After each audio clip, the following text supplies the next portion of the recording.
अस्सलामुअलैकुम, क्या हाल है भाई? कितने रोजे हो गए? अब हमने जरा हिसाब किताब रखना छोड़ दिया है। आज क्या है?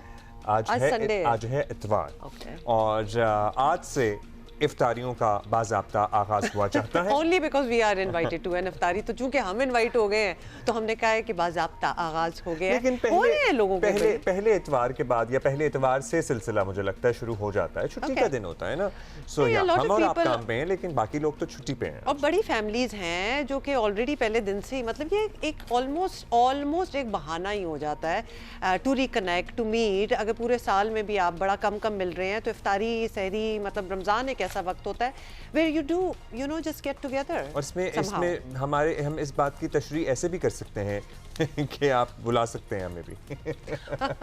No, that is not what we were saying, but if you want to, we are okay with it. अच्छा जी, सुबह से आपको पता है बड़ी कल रात से अहम डेवलपमेंट्स सामने आ रही हैं, पर्टिकुलरली सरहद पार अफगानिस्तान से जो हो रहा है, पाकिस्तान पर जो दहशतगर्दी मुसलसल मुसल्लत की जा रही है, शहादतें हो रही हैं, मसाजिद, इमाम बारगाहें, सिक्योरिटी फोर्सेस के कैनवॉय, किसी चीज़ को नहीं छोड़ा जा रहा है। बिलाखिर कल पाकिस्तान की जानिब से अफगानिस्तान में दहशतगर्द ठिकानों पर जवाबी कार्रवाई की गई है।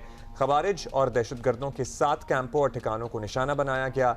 ज़राए का कहना है कि अफगानिस्तान के सूबों पख्तीका, नंगरहार में दहशतगर्दों के ठिकानों पर फ़ज़ाई हमलों से दहशतगर्दों का इंफ्रास्ट्रक्चर तबाह हुआ है। वज़ारत इत्तलात के मुताबिक दहशतगर्दों के खिलाफ इंटेलिजेंस बेस्ड कार्रवाई की गई और पाकिस्तान के पास हतमी शवाहिद हैं कि इस्लामाबाद मस्जिद, बाजोड़ और बन्नू में दहशतगर्दी की कार्रवाइयाँ खवारिज ने अफगानिस्तान में क़यादत और हैंडलर्स की जो है मदद से की हैं।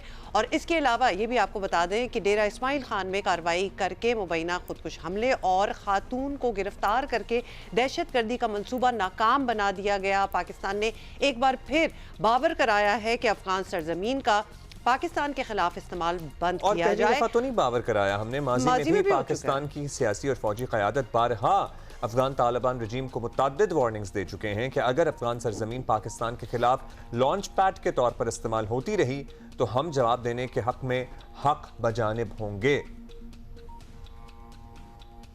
दुआ में इस्तांबुल में टॉक्स हुई और पाकिस्तान में उसमें शिरकत की। हमारी एक ही शर्त थी कि अफगानिस्तान की जो इंटरम सेटअप है, जिसको हम इंटरम अफगान गवर्नमेंट कहते हैं, उनको आज नहीं पिछले 2-3 साल से ये बात कही जा रही है कि आप प्लीज रेन द मैन। ये टीटीपी के जो एक्सट्रीमिस्ट, जो टेररिस्ट आउटफिट्स हैं, बीएलए हैं और दूसरे वहां पर जो टेररिस्ट ऑर्गेनाइजेशंस अफगान जमीन को इस्तेमाल करके नहत्ते मासूम रहे हैं। हर रोज हमारी अफवाज जो हैं, कभी बलूचिस्तान में, कभी केपी में उनका मुकाबला कर रही होती हैं। हम चाहते हैं अमन कायम हो, अफगानिस्तान इस बात पर आ जाए और पाकिस्तान के साथ अमन में बराबर शरीक हो, क्योंकि we believe what is good for Pakistan is good for them and vice versa. लेकिन ये नहीं हो सकता कि हमें वो झूठे सच्चे वादे करें और फिर उनको लगाम न दें। इनको क्या कह रहा है पाकिस्तान? टीटीपी और पाकिस्तान में से किसी एक को आप चूज कर लें, एक को ले लें। हमारे पाकिस्तानी जो बच्चे हैं उनका खून जो है अफगानिस्तान के हाथों नहीं बहाया जा रहा।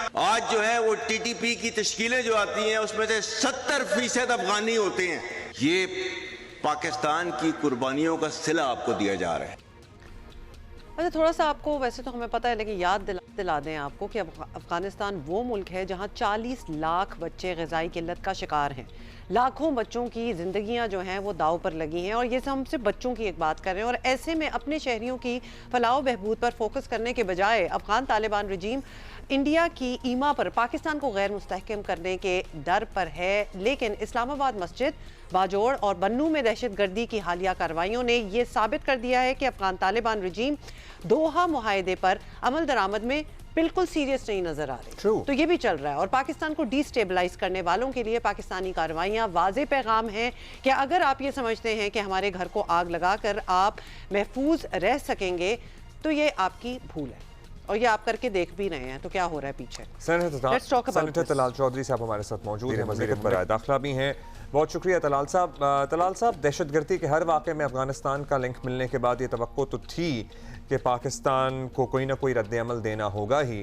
कल जो जवाबी कार्रवाई की गई है, क्या इसके बारे में आप तफसील हमसे शेयर कर सकते हैं? कोई और ऑप्शन नहीं था? इस बारे में पहले अफगान हुक्काम को आगाह किया गया या यही समझते हैं कि वाहिद रास्ता बचा था ताकि हम अपनी सालमियत पे जो मुसलसल ये हमला कर रहे हैं उसको काउंटर कर सकें?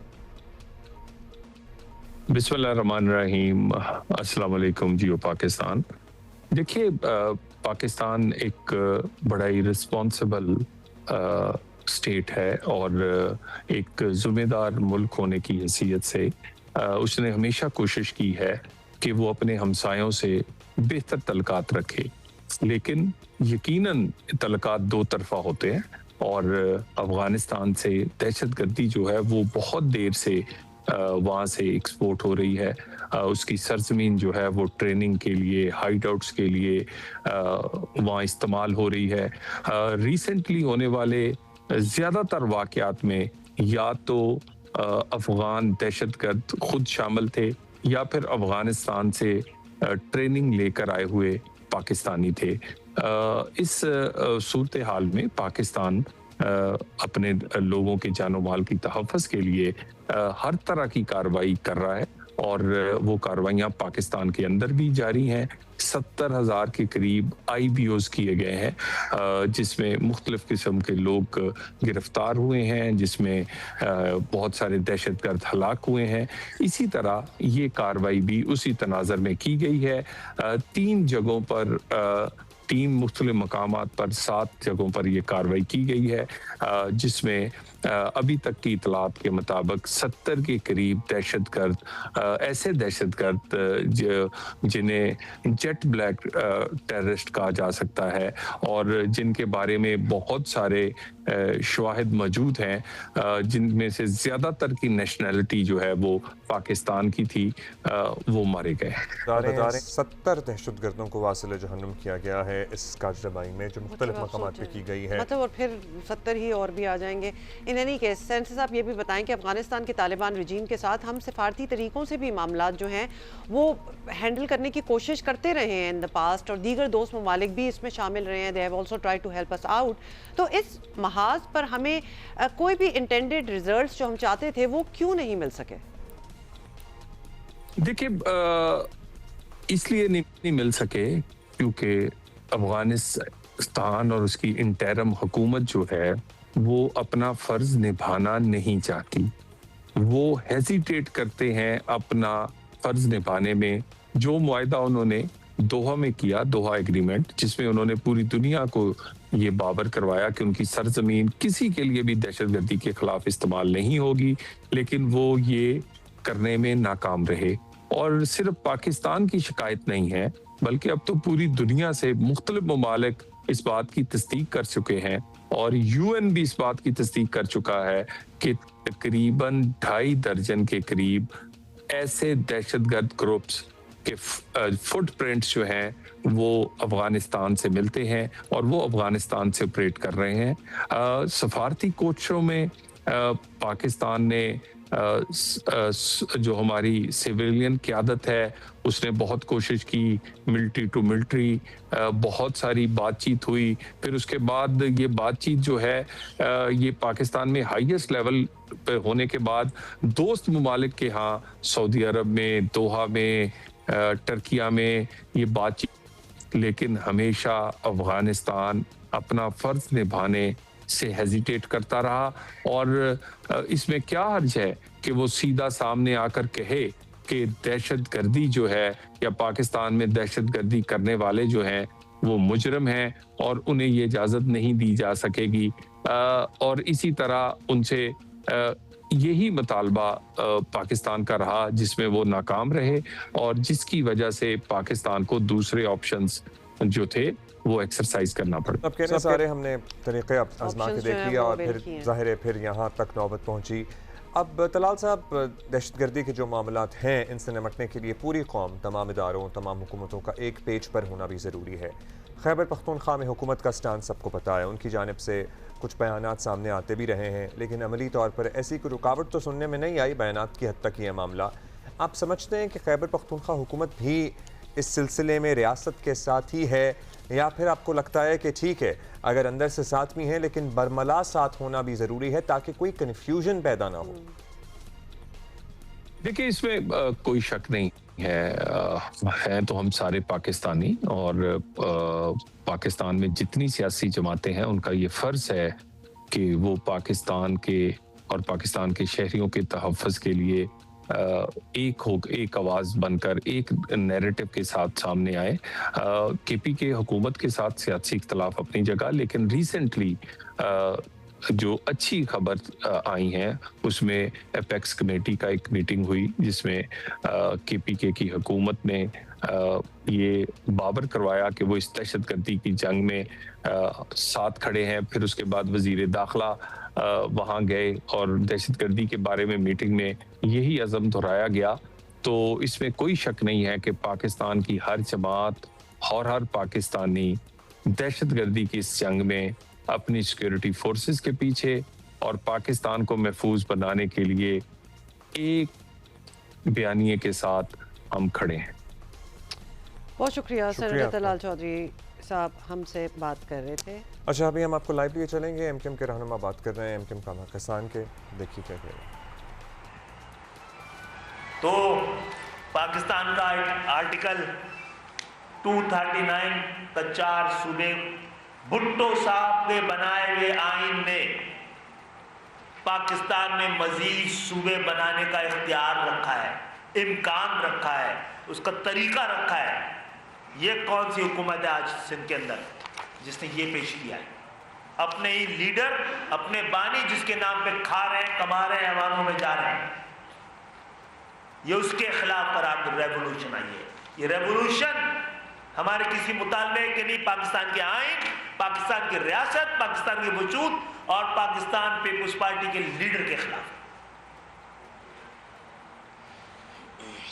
यानी आप आइन का तकाजा करें, आपको क्यों तकलीफ हो रही है? और भाई बात आगे बढ़ेगी। ये जो अब तक आइन में है कि सूबे फैसला करेंगे कि उनमें मजीद सूबे बनने नहीं, ये तो कॉन्फ्लिक्ट ऑफ इंटरेस्ट है। ये आइन की रूह से ये मुताबिकत नहीं रखता है।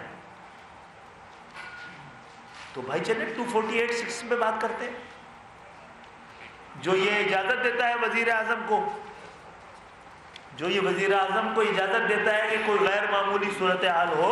और इससे गैर मामूली सूरत हाल क्या होगी कि वो शहर जो पाकिस्तान को पालता है 2008 में इमर्जिंग सिटी, दुनिया के इमर्जिंग सिटी में काउंट होता हो, और आज 17 साल बाद 4 बदतरीन रिहाइश के काबिल शहरों में शुमार होता। तो इसमें हमारा कसूर है?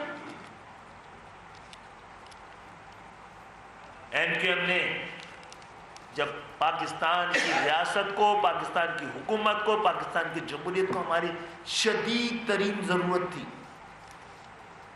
26वीं तरमीम में, तो क्या मांगा है हमने अपने लिए? वसाइल मांगे, इख्तिदार मांगा है, कैबिनेट में अपने लिए सीटें मांगी हैं, या पूरे पाकिस्तान के अवाम एक एक गोट में, एक एक देहात में, हर शहर में बसने वाले एक एक आदमी के घरों तक पीने के पानी के बुनियादी हक के लिए बात की है? निकासी आपकी बात की है, उनकी हुक्मरानी की बात की है। 144 आर्टिकल 140 है, आइन का हिस्सा है, कौन खिलाफ है इसके? और एमकेएम ये मुतालबा कब कर रही थी जिसका एक काउंसलर पूरे पाकिस्तान में नहीं है? ये अपने लिए मांग रहे हैं 140 है। मेयर हमारा है कराची का, हैदराबाद का, और पाकिस्तान पीपुल्स पार्टी से कोई पूछे जो तुम अपने मेयर को इख्तियार नहीं दे रहे हो। आज इनकी वजह से पाकिस्तान दुनिया के बदतरीन जागीरदाराना निजाम का शिकार और शिकंजे में फंसा हुआ मुल्क है। मैं फिर ये सवाल रख रहा हूं, आईनी मुतालबे, ऐवान में करारदादें, अदालतों में मुकदमे, और वो मुकदमे भी जो जीत चुके हैं, 140 का मुकदमा जब ऐवानों ने एमकेएम पाकिस्तान के रहनुमा खालिद मकबूल सिद्दीकी, फारूक सत्तार, मुस्तफ़ा कमाल बैठे हैं, प्रेस कॉन्फ्रेंस कर रहे हैं कराची बचाओ मुहिम के सिलसिले में। और इस पर जो भी अपडेट होगी हम आपको देंगे सर्टनली। अभी हम ज़रा नाजायज़ मुनाफाखोरी की बात कर लें, निर्ख बढ़ जाने की बात कर लें। पेशावर से पर्सपेक्टिव आना रह गया था हमारे मोहसिन पास। इकबाल साहब ने हमें ज्वाइन किया है, डायरेक्टर फूड खैबर पख्तूनख्वा हैं। सबसे पहले तो आपसे यही पूछेंगे, और ये हर साल ही ऑलमोस्ट होता है, रमज़ानुल मुबारक के आगाज़ से ही शिकायत जो हैं वो सामने आने लगी हैं कि नाजायज़ मुनाफाखोरों ने हर शय के दाम जो हैं वो बढ़ा दिए हैं। As much as it might not come as a surprise, लेकिन फिर भी कोई चेक एंड बैलेंस होना चाहिए। ये शिकायत आप तक भी पहुंची होंगी, तो हुकाम क्या कर रहे हैं इस हवाले से? हमारे कंप्लेंट्स के जो मॉनिटरिंग डेस्क है, तमाम बाज़ारों के ऊपर हमारे मॉनिटरिंग डेस्क जो है वो इस्टेब्लिश हो गए हैं। उस पे स्टाफ्स की जो ड्यूटी है वो ऑलरेडी नोटिफाइड हो गई है। सुबह 8 से लेके इफ्तार तक इन तमाम स्टाफ की वहाँ मॉनिटरिंग डेस्क के ऊपर ड्यूटीज़ होती है। इसके अलावा हमारे डिस्ट्रिक्ट्स के लेवल के ऊपर और डिवीजनल लेवल के ऊपर हमारे कंट्रोल रूम भी इस्टेब्लिश हो गए हैं, और जिनके जो नंबर्स हैं वो हमने अपने सोशल मीडिया पेजेस के ऊपर वो डिसेमिनेट कर दिए। तो किसी को भी अगर किसी किस्म की प्राइसेस के हवाले से कोई कंप्लेंट आती है, या अवेलेबिलिटी के हवाले से कोई कंप्लेंट आती है, या क्वालिटी के हवाले से कोई भी कंप्लेंट या शिकायत है, वो इसके ऊपर अपनी शिकायत दर्ज करा सकते हैं। एंड हमारा ये इस साल की पॉलिसी ये है कि विद इन 24 आवर्स इंशाल्लाह उस कंप्लेंट के ऊपर हम एक्शन करा के उसको रिजॉल्व करेंगे। अच्छा, ये बताइएगा डायरेक्टर साहब के नाजायज़ मुनाफाखोरों को वार्निंग देने के अलावा आप लोग क्या कर रहे हैं? आवाम की आगाही के लिए बता दें कि शहरी अपनी शिकायत लेकर कहाँ आएँ। कोई हेल्पलाइन है, कोई पोर्टल है, कोई व्हाट्सएप है, कि अगर कोई पकड़े हों या कोई ऑब्जर्व करें कि सरकारी निर्खों से ज़्यादा पैसे मांग रहा है, ताकि उसको फिर पकड़ा जा सके। नहीं, फिर कार्रवाई क्या होगी, एक्शन क्या लेंगे, ये भी साथ साथ बता दें। कोई भी शहरी किसी किस्म की भी कंप्लेंट अगर दर्ज करना चाहते हैं तो हमारे पास मुख्तलिफ मीडियम्स हैं।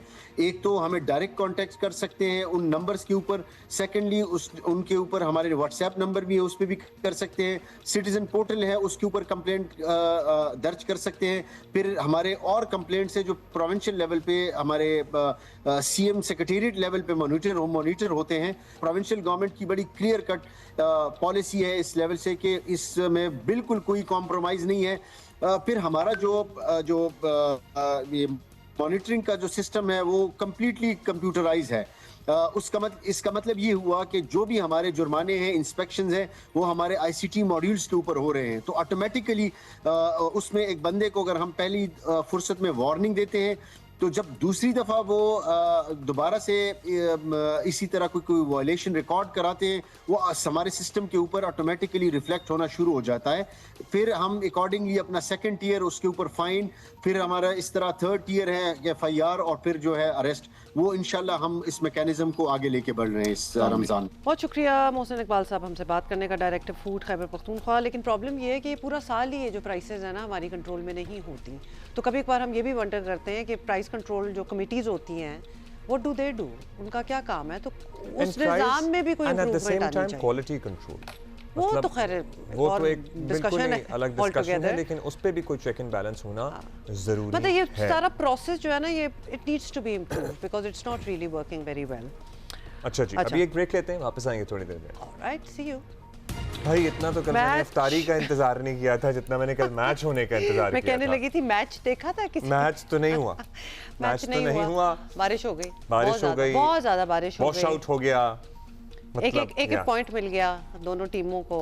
अब कल से हम ये समझने की कोशिश कर रहे हैं कि ये किस तरह से असरअंदाज होगा हमारे आगे जाने के चांसेस पे। ICC men's T20 World cup के सुपर 8 मरहले में पाकिस्तान और न्यूजीलैंड का बहुत अहम मैच था, जो कि बारिश के बायस मनसूख हो गया। कोलंबो में पाकिस्तान के कप्तान सलमान अली आका ने ऑल्दो टॉस जीतकर बैटिंग करने का फैसला किया था, और मुसलसल बारिश के दौरान ये फैसला भी एक क्वेश्चन इसलिए बन गया क्योंकि अगर बारिश हो जाता और मुख्तसर होता, तो हो गई, अगर मैच हो जाता और आपने एक टारगेट सेट कर लिया होता, तो बाद में जो टीम बैटिंग करती है उसको वो टारगेट मुख्तसर करके दिया जाता है। एग्जैक्टली, तो हमारा बैटिंग लाइनअप क्या होता, व्हाट वर वी थिंकिंग। और इनफैक्ट अगर आपको याद हो कि कल ही हमने ये सवाल पूछा भी था कि बारिश तो मतलब फोरकास्ट है और वो तो होनी है, तो इन दैट केस अगर हम टॉस जीतते हैं तो हमें क्या फैसला करना चाहिए। तो we spoke about that as well. And Abrar को दोबारा बेंच पे बिठाया गया। हाँ, अच्छा, ये शॉट्स वापस ले आएंगे जो हम अपनी टीम के दिखा रहे थे ना, ये कैंडी अब पहुंच गए हैं।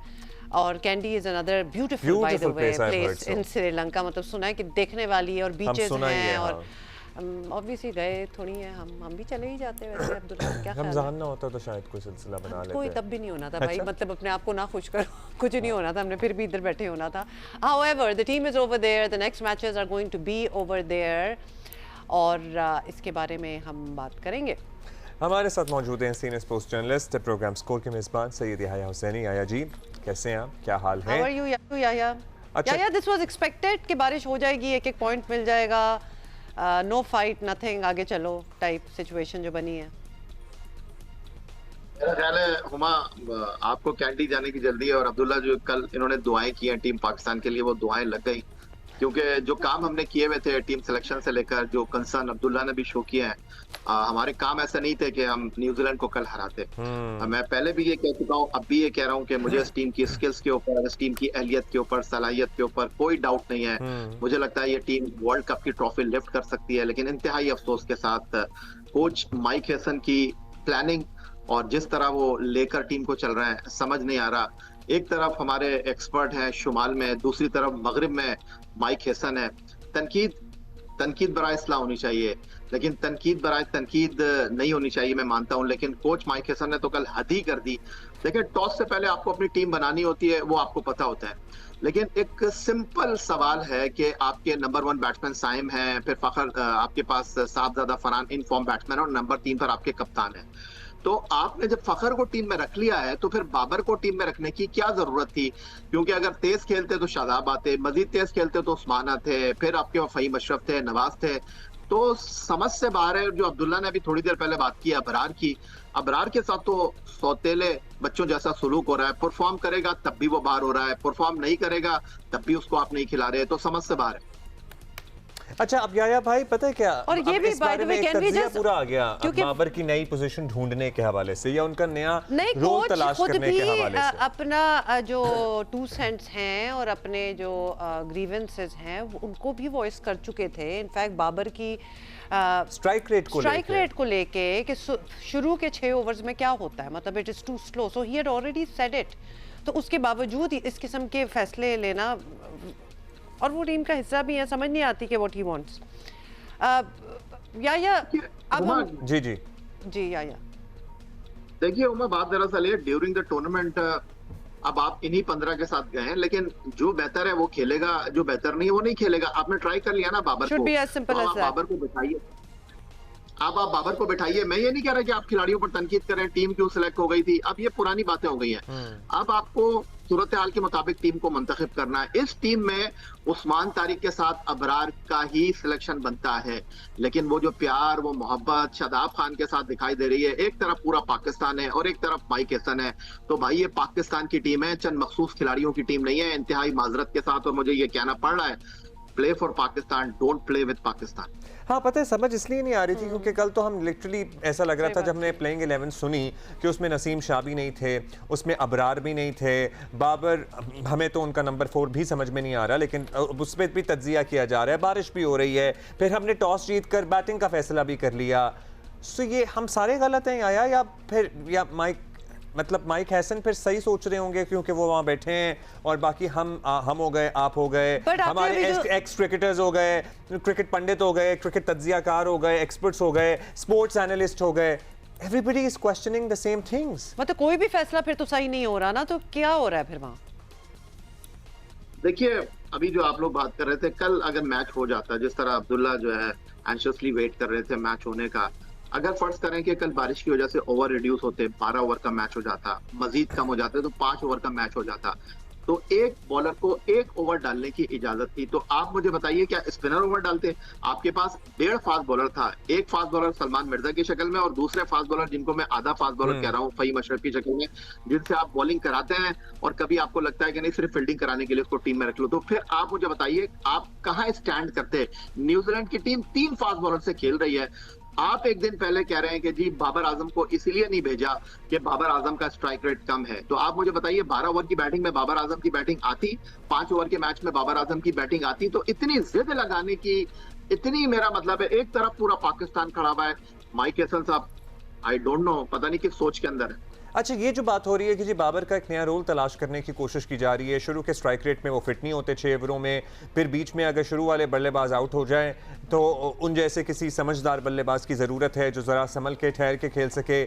ये बाबर को खुद भी पता होगी ये बात, वुड ही बी कंफर्टेबल? उन्होंने जाहिर है इस नंबर पे तो नहीं खेला और ना, हमने भी नहीं देखा उन्हें। ये भी बता दें कि बाबर को पता तो होगा ही कि उनके ऊपर कितनी बातें होती हैं, पूरी डिस्कशंस होती हैं, उनकी प्लेसमेंट की बातें होती हैं, तनकीद भी होती है इस फॉर्मेट में परफॉर्मेंस। हाँ, और परफॉर्मेंस भी इतनी कोई वर्दी नहीं है पिछले पास कुछ, अगर आप मैचेस में देख लें, ये इन इटसेल्फ कितना बुरा इफेक्ट होता होगा उन पे। उमा, बात दरअसल ये है कि हम पाकिस्तान टीम को डिस्कस करते हैं, पाकिस्तान टीम की फतह को डिस्कस करते हैं, लेकिन पाकिस्तान क्रिकेट की तारीख अगर आप उठाकर देखें तो इंडिविजुअल ब्रिलियंस के ऊपर हमारी टीम जो है वो स्टैंड करती हुई आपको दिखाई देती है। right. आप भी बाबर के बारे में बात नहीं करना चाहेंगे, मैं भी नहीं करना चाहूंगा, अब्दुल्ला भी नहीं करना चाहेंगे, क्योंकि बहरहाल उनकी परफॉर्मेंस रही है, इसमें कोई शक व शुबे की गुंजाइश नहीं है। लेकिन हम सिर्फ इतनी बात कर रहे हैं कि इस वक्त उनकी टीम में 11 रुकनी टीम में जगह नहीं बनती। आप अगर फखर को लेकर आ गए हैं तो बाबर को बैठाइए, जो सिचुएशन डिमांड कर रही है उस हिसाब से टीम का इंतखाब कीजिए।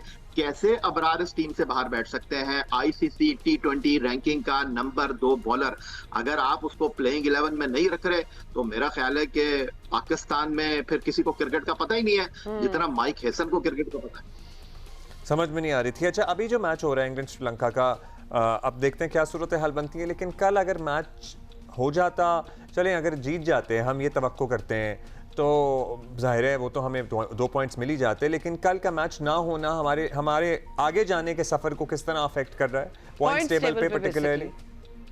देखिए, कुछ ना होने से होना बेहतर है अब्दुल्ला, तो वो जो 2 पॉइंट है अगर वो चले जाते हैं तो उससे बेहतर है कि 1 पॉइंट आपको मिल गया। अभी जो पाली केले में मैच हो रहा है, हाँ 1 पॉइंट आपको मिल गया। अभी जो पाली केले में मैच इंग्लैंड और श्रीलंका का हो रहा है, तो 146 तक रिस्ट्रिक्ट किया है श्रीलंका ने।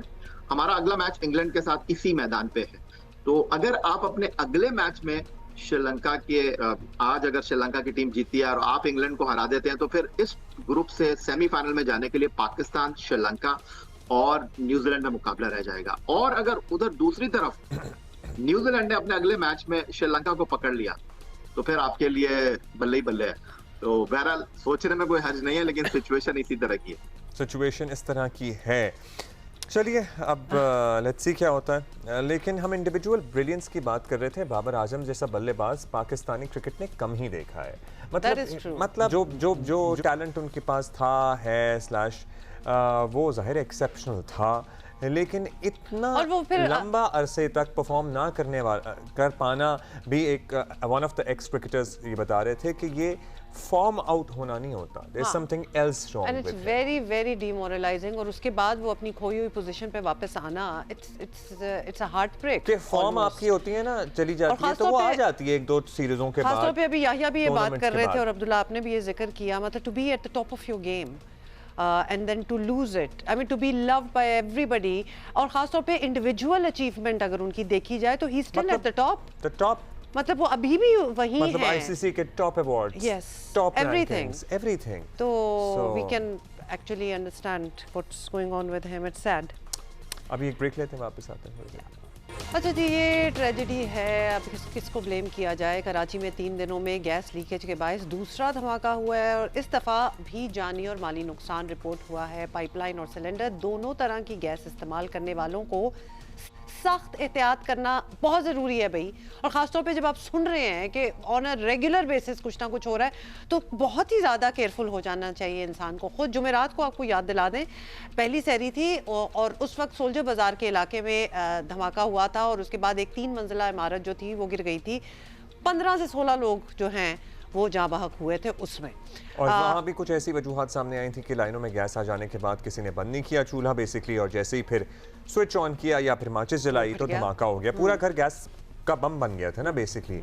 अच्छा, खुश स्मेल भी एक होती है, वो भी आई वंडर हर एक से इग्नोर हो जाती है। आज सुबह क्या हुआ, नॉर्थ नाज़िमाबाद का एक इलाका है, रिहायशी बिल्डिंग है वहाँ पे, वहाँ एक फ्लैट में धमाका हुआ, एक शख्स जहाँ बहक हो गया। यहाँ भी एक खातून बच्ची समेत 4 अफराद जख्मी हुए। धमाके के बाद आग लग गई जिस पर काबू पाने के लिए कई घंटे लगे। आग और धमाके से अतराफ के 4 फ्लैट और लिफ्ट भी मुतासिर हुई। ना सिर्फ ये, उसके बाद जो कि वो फटा, वो जो अपार्टमेंट था उसमें धमाका जब हुआ तो वहां से जो चीजें और जो भी मलबा, खिड़कियां, सब कुछ गिरा, तो नीचे गाड़ियों का जो हाल था, मतलब वो बिल्कुल ही मैश बना हुआ था, ये हम आपको दिखा भी रहे हैं। So this also happen. अच्छा, पुलिस के मुताबिक यहाँ भी मामला जो है ना वो सिलेंडर फटने वाला ही था, तो बात सारी हर जगह एक ही हो रही है। और वन शुड इसलिए भी careful in Ramzan, because Ramzan में गैस आने की जो टाइमिंग्स है ना, वो जरा अगर पहले लोड शेडिंग हो भी रही होती है और पता नहीं चलता था, हालांकि तो कैसे रमजान नहीं में पता चल सकता, फिर भी गैस आ जाए। जाए और सहरी इफ्तारी में तो आ ही जाती ही रही है, लेकिन अभी तक ऐसी कोई कंप्लेंट्स नहीं हाँ, है। लेकिन क्या मसला है भाई, और particularly if you are using a cylinder, और अगर आपके घर गैस आ गई है, लोहे का सिलेंडर है, उसको अपने एग्जिस्टिंग चूल्हों से दूर रखें। फिर फाइबर के cylinder are readily easily available in every market, in every shop जो कि सिलेंडर बेच रहे हैं। एंड ऑल्सो वो जो मशीन होती है ना गैस खींचने वाली, अव्वल तो वो बहुत ही अनफेयर चीज़ है, बिकॉज आपके नेबर्स वगैरह जितनी सारों में गैस डिस्ट्रीब्यूट होनी चाहिए, वो मशीन लगा के आप उनकी भी ले लेते हैं गैस। हाउएवर उसमें आग लगती है, कितने इंसिडेंसेस हो चुके हैं कि उस मशीन में भी आग लग रही है, तो उसको तो छोड़े ना आप। किरण खान है हमारे साथ, ओके, नुमाइंदे हमारी साथी हैं। किरण, इस धमाके की आवाज़ बड़ी दूर दूर तक सुनी गई थी और इसलिए भी सभी जानना चाहते हैं कि धमाके और आग की हतमी वजह का तयन हो गया, मतलब सिलेंडर ही था या गैस लीकेज थी? ज़रा हुक्काम क्या कंफर्म कर रहे हैं इस बारे में? जी बिल्कुल, जो पुलिस की जानिब से इब्तदाई तौर पर कहा गया है वो यही कहा गया है कि एक सिलेंडर ब्लास्ट था, सिलेंडर का ये धमाका था जिसकी इतनी ज़्यादा शिद्दत थी कि ना सिर्फ ये कि नॉर्थ नाज़ाबाद में बल्कि गुलशन इकबाल तक जो है लोगों ने इस धमाके की आवाज़ सुनी। और जब ये धमाका हुआ है तो उसके बाद यहाँ पर ना सिर्फ आग लगी बल्कि जो जिस तरह से धमाका हुआ उसके बाद जो ब्लॉक्स वगैरह थे, जो दीवारें थीं, वो टूट कर नीचे भी आई हैं, शीशे भी गिरे हैं और जो इसके सामने की जो इमारत है उसको भी नुकसान पहुंचा है, वहां तक भी शीशे वगैरह जो हैं वो गए हैं उड़कर। तो इतना ज़ोरदार ये धमाका था। इसके साथ साथ अगर हम बात करें तो एक हफ्ते के दौरान जो ये दूसरा इस टाइप का जो है वो वाक़या हुआ है। इससे अभी थोड़े दिनों कबल ही सोल्जर बाज़ार में जो है गैस का धमाका हुआ, और वो गैस का धमाका नहीं था, वो बेसिकली वो डिवाइस थी जो कि गैस प्रेशर जब कम आता है तो लोग जो हैं वो लगाते हैं ताकि उनका प्रेशर जो है बेहतर हो जाए, जबकि ये गैर कानूनी है। SSGC वाज़े तौर पे बोल चुका है कि ये डिवाइसेस लगाना जो है वो ना सिर्फ गैर कानूनी है बल्कि ये टिकिंग बॉम्ब होते हैं जो कभी भी फट सकते हैं। SSGC की जानिब से कहा तो जाता है लेकिन इसकी इंस्पेक्शन नहीं की जाती। ये बाज़ारों में भी आराम से जो है अवेलेबल होती हैं डिवाइसेस, और फिर इंस्पेक्शन ना होने की वजह से घरों में भी इस्तेमाल हो रही हैं, मुख्तलिफ कमर्शियल इलाकों में भी इस्तेमाल हो रही हैं जो कि इंतहाई ख़तरनाक है। उसके साथ साथ जो सिलेंडर्स हैं, क्योंकि अगर वो गैर मयारी होते हैं, मुख्तलिफ इलाकों में गैस नहीं आती तो लोग जो है सिलेंडर का इस्तेमाल करते हैं खाना वगैरह बनाने के लिए, और अगर वो गैर मयारी होते हैं या उनकी चेकिंग जो है प्रॉपर नहीं होती, उनको प्रॉपर मेंटेन नहीं किया जाता, तो इस किस्म का हादसा जो है वो होता है। यही हमने देखा है कि अभी तक पुलिस की जानिब से यही कहा जा रहा है कि ये जो है एक सिलेंडर धमाका था, और क्योंकि सिलेंडर के वहाँ पर ट्रेसेस भी मिले हैं, पार्ट्स भी मिले हैं, जिसकी वजह से अब तक ये कहा जा रहा है। ताहम हतमी तौर पर उस वक्त तक नहीं कहा जा सकता जब तक कि मुकम्मल तौर पर तहकीकात नहीं हो जाती। अच्छा किरण, एक और चीज़ said but we have to ask, Karachi में ऐसा कोई भी जब हादसा होता है तो एक सवाल बड़ा नेचुरल हो जाता है कि क्या इस जगह पर रेस्क्यू इदारे जो थे वो बर वक्त पहुंचे थे? क्या उनके आग पास भी लगी हुई थी ना? हाँ, आग भी लगी हुई थी। मतलब क्या रेस्क्यू इदारों के पास इस हालात से निपटने के लिए क्या सामान, मैन पावर, अफराद, मशीनरी, ये सब कुछ मौजूद था? जी, जब हम यहाँ पर आए थे तो हमने देखा कि फायर ब्रिगेड की गाड़ियाँ भी यहाँ पर मौजूद थीं, और 4 गाड़ियाँ जो हैं वो फायर टेंडर्स यहाँ पर मौजूद थे। 2 स्टार्कल्स यहाँ पर आ गई थी, रेस्क्यू 1122 का अमला मौजूद था, SSP सेंट्रल मौजूद थे, यहाँ पर DC सेंट्रल जो है वो भी मौजूद थे। और जब हमने लोगों से बात की कि क्या रेस्क्यू का काम जो है वो जल्द शुरू हुआ, बर वक्त शुरू हुआ, तो यहाँ पर लोगों ने भी इस बात की तस्दीक की है कि जो रेस्क्यू टीमें थी, जो फायर ब्रिगेड थी, वो बर वक्त आई। और जब इसी हवाले से हमने चीफ ऑपरेटिंग ऑफिसर 1122 से बात की तो उनका ये कहना था क्योंकि आग की और धमाके की इत्तला बर वक्त उन्हें मिली है तो कोऑर्डिनेशन में आसानी हुई, जिसकी वजह से वो बर वक्त यहाँ पर पहुंचे हैं। बहुत शुक्रिया। बड़ी अच्छी बात है कि वो वहाँ पहुंच गए थे। They could be seen controlling the fire. अच्छा जी, अब हम आपको लेके चल रहे हैं रमज़ान की तैयारियां हैं, तो फिर किस भाव क्या चीज़ें मिल रही हैं। एजाज जई हमें कहाँ से ज्वाइन कर रहे हैं? से ज्वाइन कर रहे हैं जी। उनके पास चलते हैं। ओवर टू यू एजाज, बताएं।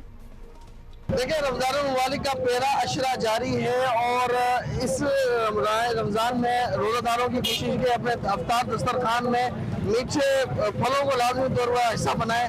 उन्हीं में ये मीठा लजीज और खुशबूदार खरबूजा भी शामिल है। जिला बदीन में खरबूजे की फसल बड़े रकबे पर काश्त की जाती है और अब रमजान मुबारक में फसल मार्केट में आते ही पेटियों में भर भर कर इसको पूरे मुल्क में फरोख्त के लिए यहाँ से भेजा जा रहा है। इस वक्त यहाँ पे जगह जगह पर खरबूजे के स्टॉल लगे हुए हैं और शहरी खरबूजे की खरीदारी में मसरूफ है। बदीन की शहरियों से जानते हैं कि उनको ये खरबूजा यहाँ पर किस रेट में मिल रहा है। ये जो रमज़ान शरीफ से पहले तो 50 रुपए किलो भी कोई नहीं दे रहा था। जैसे रमज़ान शरीफ का भलारा महीना आया है तो अभी ये 250-300 रुपए सेल हो रहा है। दुकानदारों से पूछो तो ये बोलते हैं कि हमें महंगा मिल रहा है, बहुत महंगा पीछे से मिल रहा है, इस वजह से हमने रेट बढ़ाया हुआ है। शहरियों का कहना है कि जिला इंतजामिया रेट लिस्ट पर अमल दरामद करा के पाबंद बनाए कि जो मुकर्रर करदा कीमत है उस पर ये खरबूजा जो है फरोख्त किया जाए और शहरियों को सस्ते दामों ये खरबूजा मिल सके। जी सस्ता ही लग रहा था मुझे वैसे कराची से तो बदीन।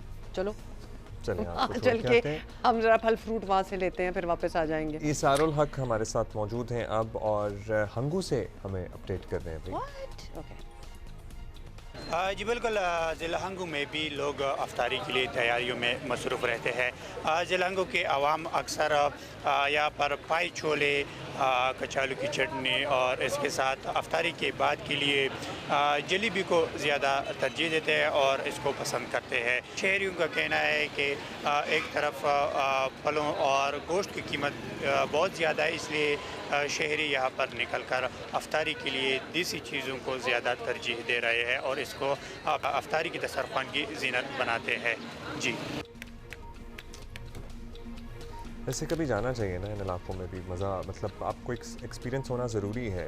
कितने डिफरेंट कलर्स हैं, कल्चर्स भी डिफरेंट हैं, कल्चर्स हैं and variety that you get in food as well in different parts of Pakistan. और फिर एडवेंचर अपनी जगह, मतलब travel is in itself an adventure. और बाय द वे लोग कहते हैं जो भी मेंटल हेल्थ इश्यूज़ वगैरह हो ना ज़िंदगी में, वैसे तो हम भी आपको यही कहते हैं see a therapist and seek help and all that, लेकिन travel is also a lot of therapy. So a lot of people say कि अगर आप ट्रैवल करें तो दिमाग जो है वो ज़रा जहन खुलता है and you feel better about it. Break के बाद हाजिर हो। वेलकम बैक जी। और कल आपको पता है पाकिस्तान ने अफ़गानिस्तान में जवाबी रद्द अमल दिया है, जवाबी वार किया है और जिसके नतीजे में तलाल चौधरी साहब हमारे साथ मौजूद थे, बता रहे थे कि 70 दहशतगर्दों को वासिल जहन्नुम किया गया है। पै दर पे मुसलसल अफ़गानिस्तान की सरजमीन पाकिस्तान पर हमलों के लिए इस्तेमाल होती रही है। हम बहुत दफ़ा ये मामला अफ़गान हुकाम के साथ, अबूरी हुकूमत के साथ उठा चुके हैं, लेकिन अफसोस कि कोई बेहतरी नहीं आई है। इसी पे बात करते हैं, हमारे साथ मौजूद हैं सैयद मोहम्मद अली ने हमें ज्वाइन किया है, माहिर सिक्योरिटी अमूर हैं। अब आपसे बस ये सबसे पहले तो पूछना चाहेंगे कि अगर हम इंडियन स्पॉन्सर्ड दहशत गर्दों के ख़िलाफ़ ऐसी कार्रवाइयों के बाद हम उम्मीद रखें और ना रखें, ये आप सबसे पहले तो हमें बता दें कि वो जो हैं वो बाज आ जाएंगे, मतलब एक एक्शन भी हो रहा हो और हम कर भी रहे हो, एक डरा भी रहे हो, डिटरेंस भी क्रिएट कर रहे हो, तो आपको लगता है कि वो बाज आ जाएंगे और ये काफ़ी भी होगा कि नहीं होगा, ये भी बता दें। तो क्या अब ऐसी कार्रवाइयों का सिलसिला जो है वो मज़ीद आगे जाना चाहिए या फिर we should wait and watch? देखें, इसका दारोमदार इस बात पे है कि क्या इस जवाबी कार्रवाई के बाद काबुल इंतजामिया की सोच और पॉलिसी में तब्दीली आती है या नहीं। अगर वो चाहते हैं कि वो एक जिम्मेदार रियासत के तौर पे अपने अवाम के मसाइल हल करें, जो उनके लाखों पनाह गुज़ीन वापस आ रहे हैं उनकी आबादकारी करें, दहशतगर्दी की सरपरस्ती ख़त्म करें और आलमी बरादरी में एक जिम्मेदार कौम के तौर पे सर उठा के जिएं, तो यकीनी तौर पे हमें इस तरह की कार्रवाई की दोबारा ज़रूरत नहीं पड़ेगी। लेकिन अगर वो बदस्तूर जो है इसी तरह पुष्टपनाही और सरपरस्ती दहशतगर्दों की करती रहेंगे और उनको डिफेंड करते रहेंगे सियासी, सिफारती, दिफाई एतबार से, तो फिर मजबूरन पाकिस्तान के लिए कोई चारा नहीं है कि अपनी जान, माल और इज्जत की हिफाजत के लिए और अपनी सॉवरेंटी और कौमी सलामती पे आंच आने से इनके दहशतगर्दों को बाज रखे। शुक्रिया आपका सैयद मोहम्मद अली साहब हमारे साथ मौजूद थे। इसी पे बात करते हैं गवर्नर खैबर पख्तूनख्वा फैसल करीम कुंडी साहब हमारे साथ मौजूद हैं। गवर्नर साहब, आप ऐसे सूबे के गवर्नर हैं जो दहशतगर्दी से सबसे ज़्यादा मुतासर इलाकों में से एक है, ज़ाहिर सूबा है आपका, और वहाँ की हुकूमत का भी एक मौक़िफ़ है। वैसे तो अपेरेंटली कोई रुकावट नहीं डालती खैबर पख्तूनख्वा हुकूमत, जो भी हमारी सिक्योरिटी फोर्सेस ने कार्रवाई करनी हो, चाहे वो इंटेलिजेंस बेस्ड ऑपरेशन हो या इस तरह की कार्रवाई हो, लेकिन फिर भी एक उनका पब्लिकली स्टांस ज़रूर रहता है। वो कहते हैं कि जी बातचीत के ज़रिए मामलात हल करें। आपको क्या लगता है ऐसे माहौल में जब अफ़गानिस्तान से मुसलसल हम पे हमले हो रहे हैं और हमने जवाबी कार्रवाई की है, इससे पहले भी हमने बताया था, और अफ़गान तालिबान रजीम को फ़र्क नहीं पड़ता, क्या पाकिस्तान का स्टांस होना चाहिए मजमूई तौर पर? मतलब हर सूबे का वही मौक़िफ़ होना क्या ज़रूरी है? बिस्मिल्लाहिर्रहमानिर्रहीम। देखें, पाकिस्तान का स्टांस हमेशा मुज़ाकरात का रहा है। हमने हमेशा मुज़ाकरात भी किए हैं, मुज़ाकरात को हमने हमेशा तरजीह दी है। लेकिन आप अभी भी देखें, अफगानिस्तान के हवाले से हमने हर फोरम पे मुज़ाकरात की कोशिश की है। हमने आलमी बिरादरी को भी ये बावर कराने की कोशिश की है कि अफगानिस्तान की सरजमीन जो है वो पाकिस्तान के दुश्मन ममालिक जो है वो इस्तेमाल कर रहे हैं पाकिस्तान के खिलाफ। हमने जो है अपने दोस्त ममालिक, चाहे वो सऊदी अरेबिया था, तुर्किया था या कतर था, उनके कहने पे भी मुज़ाकरात किए और सबूत पेश किए कि अफगानिस्तान की ज़मीन इस्तेमाल हो रही है। लेकिन आप देखें कि जिस तरीके से रमज़ान के महीने में भी इस किस्म के अटैक्स हुए, चाहे वो बन्नू का रिसेंट वाक़या हुआ, चाहे वो इस्लामाबाद में हुआ, चाहे वो बाजोड़ में हुआ या मुख्तलिफ बाकी इलाकों में हुए, कैड कॉलेज पे हुआ, डी खान ट्रेन स्कूल पे हुए, बाकी इलाकों में हुए, तो वो चीज़ें अगर आप देखें कि पाकिस्तान की एक जो है वो आपकी बर्दाश्त की बेहद होती है, और इस किस्म की एक्टिविटीज़ का होना पाकिस्तान इस पर खामोश नहीं बैठ सकता था। और जहाँ तक आपने कहा कि सूबों पाकिस्तान की जो है वो चारों सूबों जो है वो अपने रियासत के साथ शाना बशाना खड़ी हैं। अगर खैबर पख्तूनख्वा हुकूमत की आप बात करें, उसमें आप देखें कि यहाँ पर ऑपरेशन के हवाले से या बाकी हवालों से यहाँ पर कोऑर्डिनेशन मौजूद है रियासत के साथ। एपेक्स कमेटी की मीटिंग भी हुई जिसको चीफ मिनिस्टर साहब ने जो है वो चेयर किया। फिर एक एपेक्स कमेटी की फॉलो ऑन मीटिंग हुई जिसमें इंटीरियर मिनिस्टर साहब भी मौजूद थे, और इस चीज़ पे एक इरादा किया गया कि जो दहशतगर्दी के खिलाफ जंग है वो हम मिलकर लड़ेंगे अपने सूबे, अपने मुल्क के अमन के लिए, सलामती के लिए और खुशहाली के लिए। अच्छा, ये बताएं कुंडी साहब कि पाकिस्तान में ऑब्वियसली जो लोग दहशतगर्दी कर रहे हैं उन पर अफगान तालिबान रजीम या तो कंट्रोल पाना नहीं चाहती, इंटेंशन ही नहीं है उनकी, या फिर वो अहलियत ही नहीं रखते कि वो ये कर पाए। तो इसलिए अगर पाकिस्तान ये काम कर ही रहा है एक तरह से, तो अफगानिस्तान को भी महफूज ही बना रहा है। मतलब उनको भी ये बात समझनी चाहिए, अफगान तालिबान की मावनत ही हो रही है। तो क्या वो इसे इस नज़र से नहीं देख रहे? उनको नहीं ये लग रहा कि एक्चुअली उनके लिए भी हम एक सर्विस ही कर रहे हैं? देखिए, अगर वो इस चीज को देखें और समझे तो उनके लिए भी बेहतरी होगी, लेकिन वो इस चीज को समझना नहीं चाहते।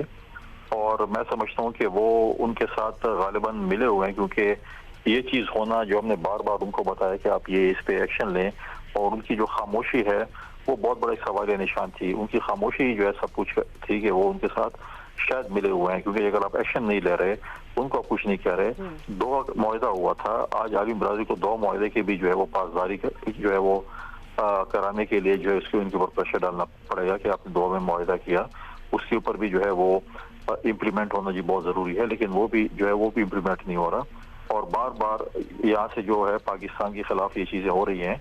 तो मैंने पहले कहा कि एक हद होती है जिसको आप बर्दाश्त करते हैं, जब बात क्रॉस हो जाती है तो फिर ऐसे एक्शन होते हैं जो कल पाकिस्तान ने किए। अच्छा कुंडी साहब, ये दोहा मुआहदे का आपने जिक्र किया है, मतलब जब हो रहा था तो बड़े फैनफेयर से इसकी बातें भी हो रही थी, बड़ी उम्मीदें भी थी।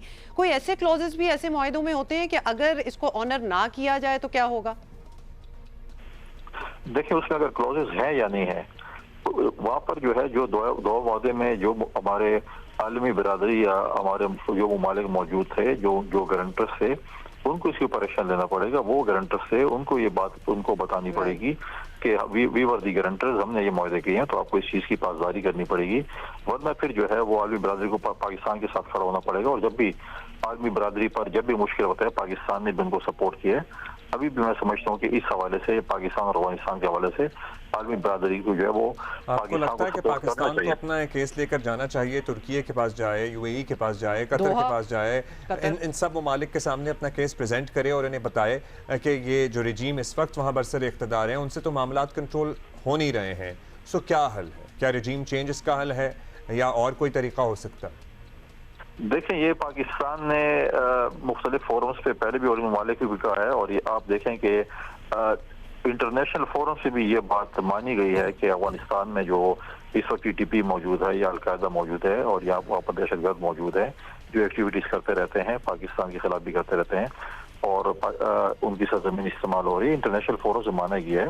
पाकिस्तान फिर भी अपने सबूत देगा। पाकिस्तान ने पहले भी सबूत दिए हैं, पाकिस्तान आज भी सबूत देने के तैयार है, लेकिन आलमी बरादरी को भी इसके ऊपर एक्शन लेना पड़ेगा। अच्छा, TTP वहाँ तो है ही, लेकिन TTP हमारे यहाँ भी है। आपको पता है बहुत सारे इलाके ऐसे हैं जहाँ पर हमारे सियासी कायदीन रहनुमा ये कह चुके हैं कि वो भत्ता देते हैं। फिर ये भी मौक़िफ़ सामने आया कि एक पॉलिटिकल नेक्सस है, एक drug political nexus with the terrorist organisation या तालिबान है। सो ये सारी भी हकीकतें हैं, हमारे अपने अंदर की हकीकतें हैं। आपको क्या लगता है पॉलिटिकल विल के बगैर, क्लियर माइंड सेट के बगैर, पॉलिटिकल सरपरस्ती के बगैर जो हमारे अपने इलाकों में इन्फिल्ट्रेशन है, हम इससे बच सकते हैं या इनको पाक कर सकते हैं इन इलाकों को?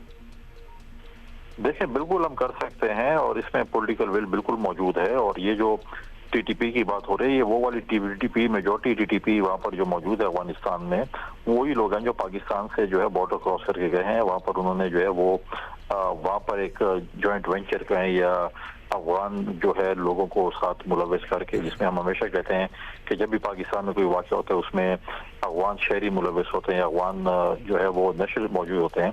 तो वो जो हमारे लोग वहाँ गए हैं, वहाँ पर उन्होंने जो पनाह ली हुई है और वहाँ पर जो दहशतगर्दी करे पाकिस्तान के खिलाफ, ये वही लोग हैं। और बाकी पाकिस्तान के जो पॉलिटिकल है, पाकिस्तान में जो नेक्सस है, उसके पाकिस्तान की हुकूमत, पाकिस्तान की रियासत ऑलरेडी एक्शन ले रही है। और वो हम देखें, हर किसी को अपने मुल्क को कंट्रोल करना। पाकिस्तान अपने मुल्क में जो है वो चीज़ों को कंट्रोल कर सकता है, लेकिन हम चाह रहे हैं कि जो बाकी ममालिक हैं वो अपने ऊपर, जो खासकर जो अफगानिस्तान है, वो अपने मुल्क में जो है ये चीज़ों को कंट्रोल करे ताकि जो है ये चीज़ें ठीक हो। हम उनके साथ चाहते हैं कि हमारे उनके साथ कारोबार हो, हमारे उनके साथ अच्छे ताल्लुकात हों, लेकिन इस पे नहीं हो सकता कि आप वहाँ से दहशतगर्दी करें और यहाँ पर आप ये उम्मीद रखें कि हम आपके साथ इस किस्म के ताल्लुकात और कारोबार तो खैर बहुत दूर की एक बात लगती है। बहुत बहुत शुक्रिया, आपने हमें टाइम दिया है। गवर्नर साहब करीम करीम हमसे बात कर रहे थे।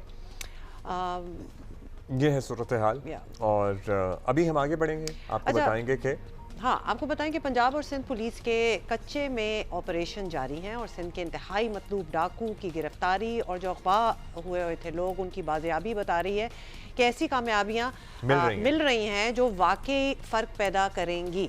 जनूबी पंजाब और ज़ेरी सिंध के कच्चे के इलाके के डाकू साल साल से एक बड़ा मसला रहे हैं। अगवा बराए तावान के वाक़यात हों, हनी ट्रैपिंग के साथ मोटरवेज़ और हाईवेज़ पर नाके लगाकर लूट मार करना, ये एक मामूल बनता चला गया था। इसीलिए ज़रूरी समझा गया कि एक और ऑपरेशन हो और इस मरतबा फैसला कुन ऑपरेशन हो। राजनपुर, रहीम यार खान वगैरह में ड्रोन्स की मदद से ऑपरेशन से कई डाकू मारे गए हैं, कईयों ने सरेंडर किया है। सिंध की तरफ से भी बड़ी कार्रवाइयाँ हो रही हैं। मतलब जाहिर है बैनुस्सूबाई एक कार्रवाई होना ज़रूरी है। एग्जैक्टली। कल आपको बता दें कि इस सिलसिले की सबसे बड़ी कामयाबी रिपोर्ट हुई है सिंध पुलिस के निजात महरान ऑपरेशन में। सूबे के सबसे बड़े डकैत सनाउल्लाह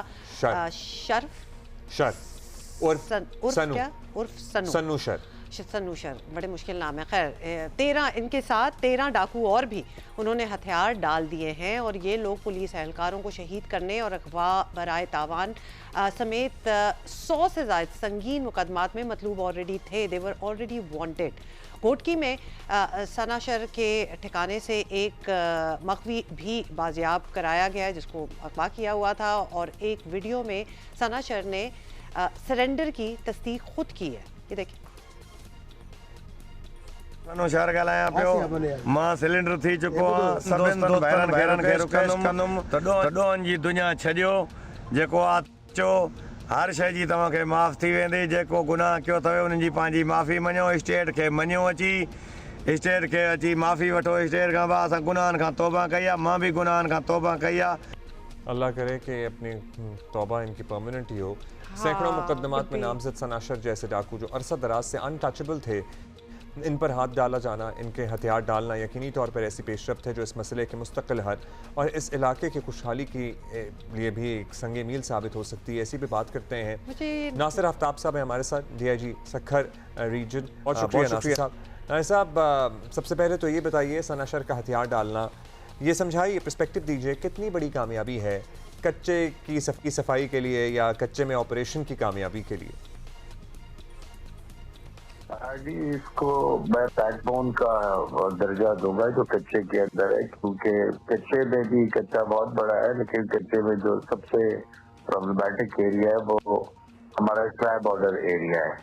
और ट्राई बॉर्डर एरिया पे जो सबसे बड़ा हमारा जो सोर पॉइंट था या वो था वो सन्नू शहर था, जो अल्हम्दुलिल्लाह कल जो है सरेंडर हो। अच्छा ये बताएं कि जो डाकू हथियार डाल रहे हैं, तासुर ये है कि उनके लिए कोई माफ़ी या नरमी वाला मामला जो है वो होगा, तो ऐसा ही है या फिर उन्हें अपने केसेस हर सूरत भुगताना भी पड़ेंगे and they will have to go through the trials?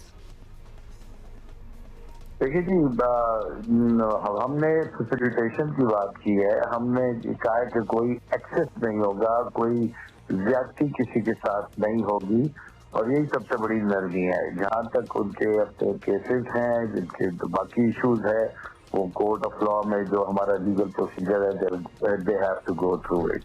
अच्छा सर, सना शर के बाद आपकी लिस्ट में ज़ाहिर है और भी नाम होंगे, अब उनके खिलाफ भी कोई हिकमत अमली सोची है आपने, कोई क्यों सोची गई है तो अगर शेयर कर सकें?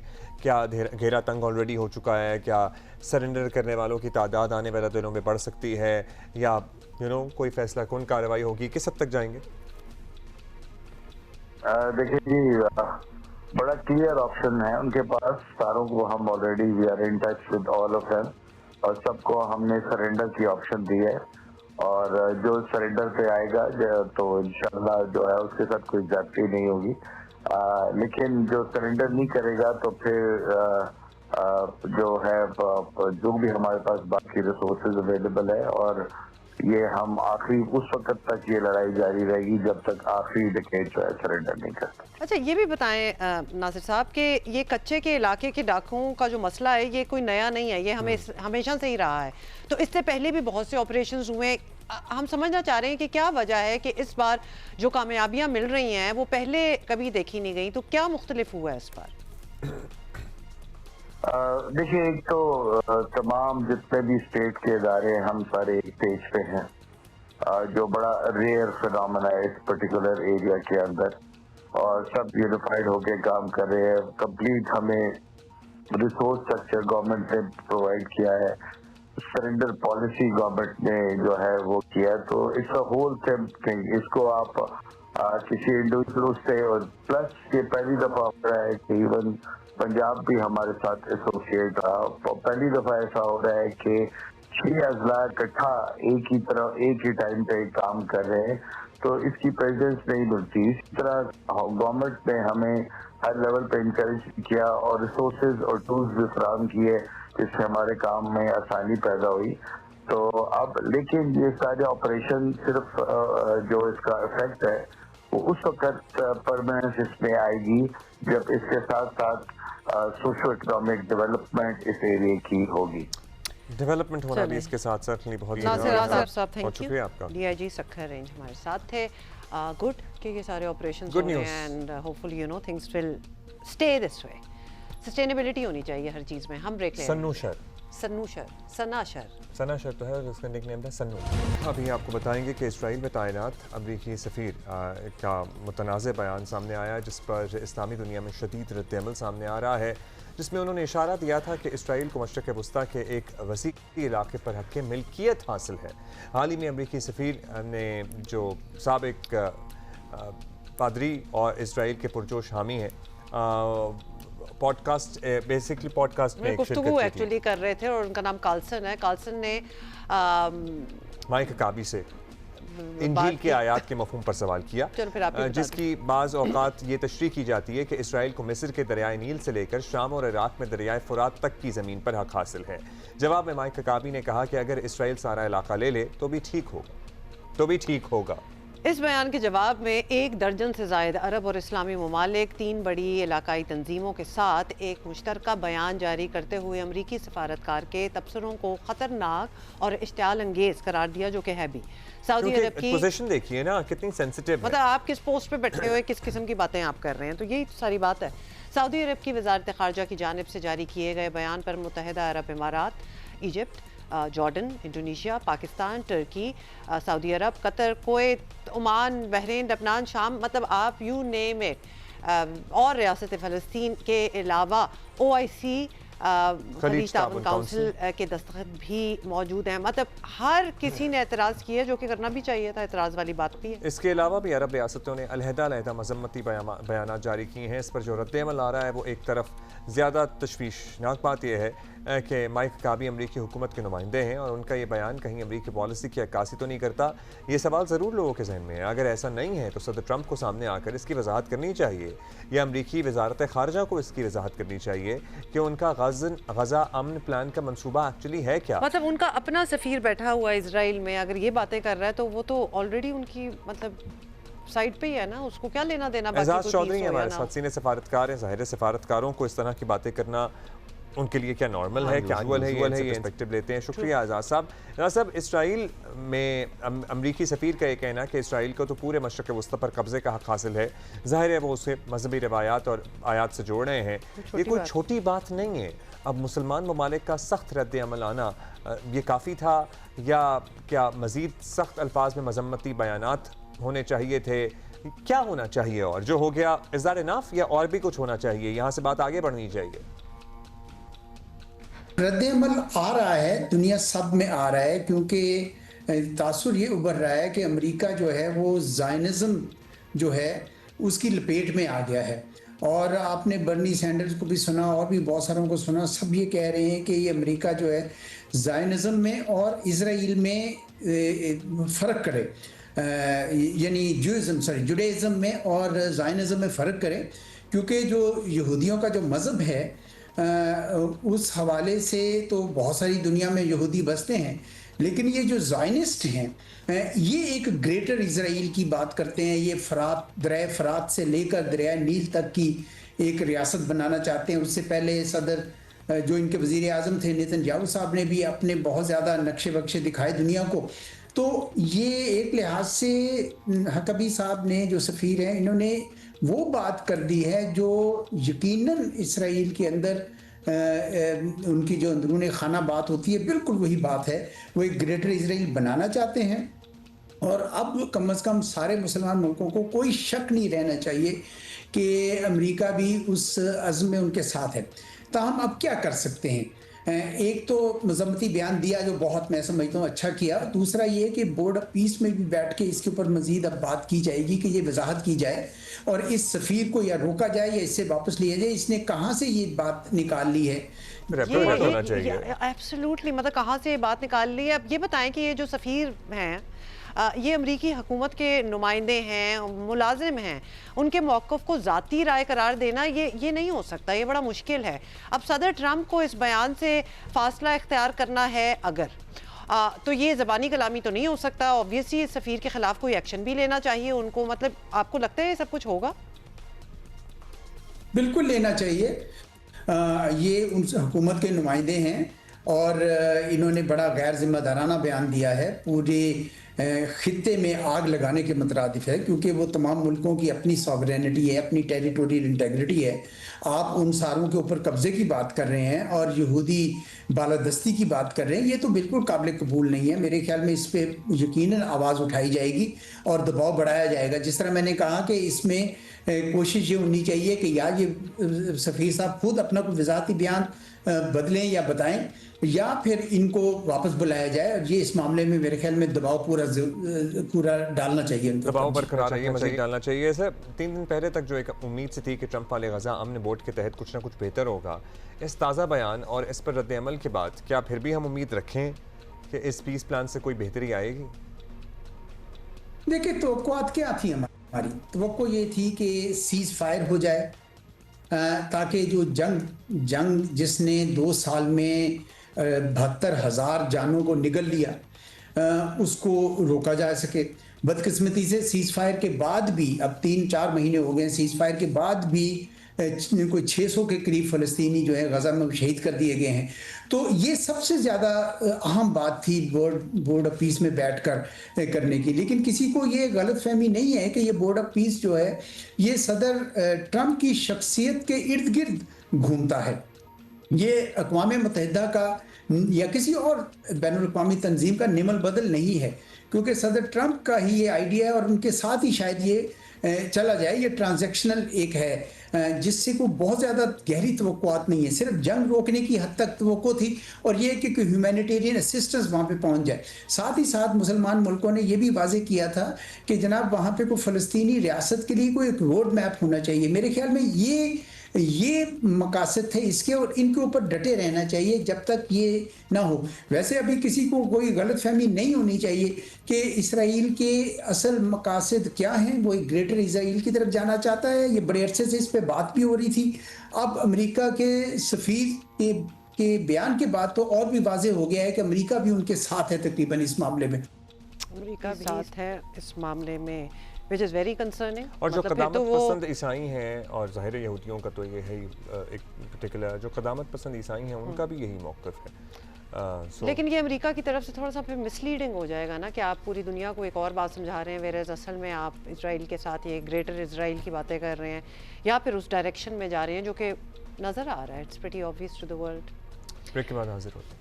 T20 वर्ल्ड कप से अपडेट हमारे पास ये है कि इंग्लैंड ने 51 रन से श्रीलंका से मैच जीत लिया है। सो या बिग मार्जिन 100 क्या हुआ था, 145 रन बनाए थे इंग्लैंड ने और 146 बनाए थे, 147 का टारगेट था। और मैं दोबारा से बता दूं अब्दुल्ला, हाँ बताएं। T20 वर्ल्ड कप सुपर 8 मरहला इंग्लैंड ने श्रीलंका को शिकस्त दे दी। ये आपने बता दिया। पाकिस्तान और इंग्लैंड के दरमियान सुपर 8 मरहले का मैच जो होगा वो 24 फरवरी को होगा, ये मैंने बता दिया। और उसके बाद कौन कितने से जीता एंड ऑल दैट वो मैं बता तो रहा था। वो स्क्रीन पे है ना। अच्छा वो ठीक है, सही है। देखिए अब ये आपको यकीन हो जाना चाहिए कि हम लाइव शो में बैठे हुए हैं, क्योंकि हमें भी उसी वक्त खबरें मिल रही होती हैं। And of course you are watching the match, so perhaps you would know better. और देयर यू हैव इट। 24 को भी हमारा मैच होगा। अब हमें अपने मैच की फिक्र है। सो 24 को हमारा मैच है इसी ग्राउंड पे एट द सेम वेन्यू जिसमें इंग्लैंड ने आज फतह हासिल की है अगेंस्ट श्रीलंका, जो कि is also a host team of the tournament. तो आपका मतलब है we need to study this match because इधर ही इंग्लैंड के ही अगेंस्ट हमारा होगा। वी सर्टेनली नीड टू जी।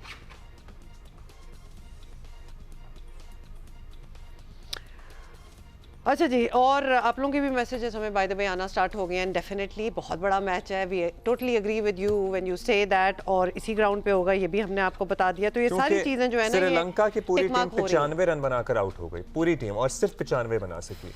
सो सिर्फ 95 बना सकी एंड दिस इज नाउ। देखिए ये सुपर 8 का मरहला हो गया है, आ गया है, इसमें everybody is going to give their best performance. तो इसमें किसने कितने से हराया एंड ऑल दैट, मतलब the ones who can not make it are going to stay back. और फिर नजर ही आ रही हैं जो स्ट्रॉन्गर टीम्स हैं।